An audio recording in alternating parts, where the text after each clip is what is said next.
vieux, le Rwanda, je t'arrête tout de suite. Moi, c'est un pays que je connais comme ma poche. J'ai fait mes 2 thèses sur le Rwanda, j'ai écrit 4 bouquins. J'étais expert pour le tribunal pénal international à Arusha. Hein, j'étais expert pour les 10 principaux procès militaires, etc. Donc, là encore... Parce que cette affaire, elle est incroyable. Ah ben, là encore, c'est le contraire. Si tu veux avoir la vérité, tu prends le contraire de ce qui est dit dans les médias. Voilà.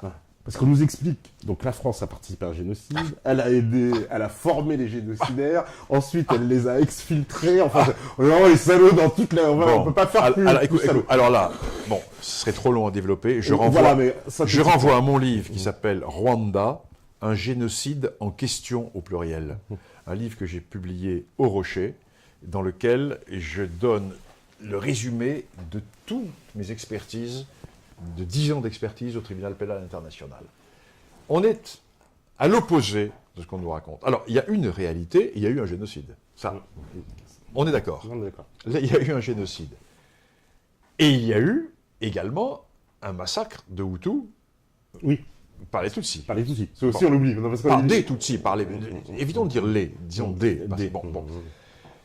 Alors, la grande idée, et là aussi, le régime actuel est un régime rwandais qui vit sur la fausse histoire.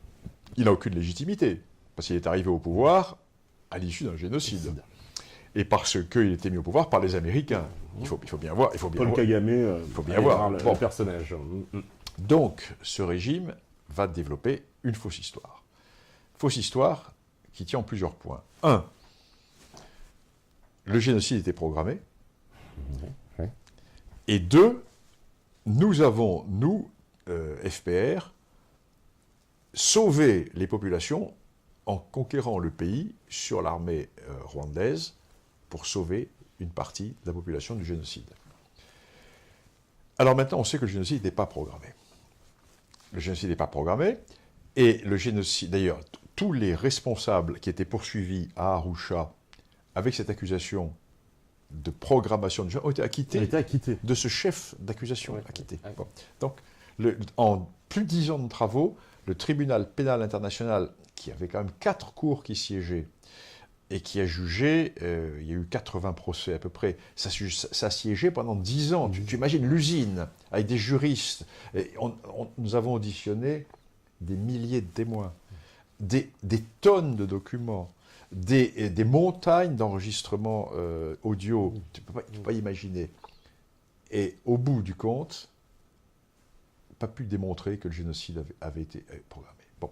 Donc ce génocide a été provoqué dans un climat d'hypertension, pas uniquement ethnique, mais politique également, parce qu'il y avait des Hutus qui étaient pro-Tutsi, mais il y avait un climat de haine.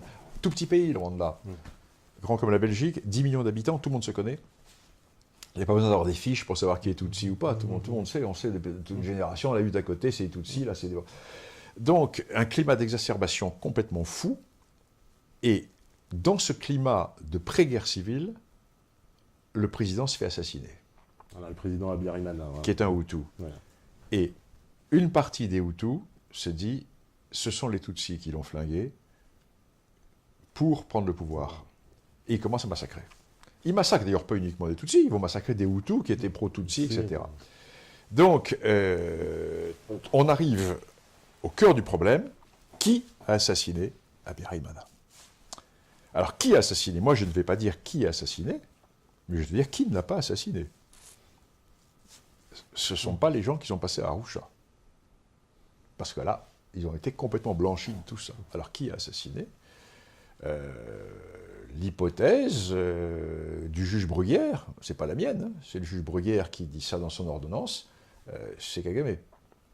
L'hypothèse du juge espagnol Mireles, c'est Kagame aussi. Bon, alors, on ne sait pas, on va voir ce que va dire la justice française. À mon avis, la justice française va botter en touche. Mais moi, ce que je peux te dire, c'est que l'état-major de l'armée rwandaise n'a pas assassiné son propre président. Et d'ailleurs, ils ont tous été acquittés. Alors bon, mais là, je renvoie à mon livre, Rwanda, un génocide en question, que j'ai publié au Rocher, c'était l'an dernier, ou il y a 2 ans.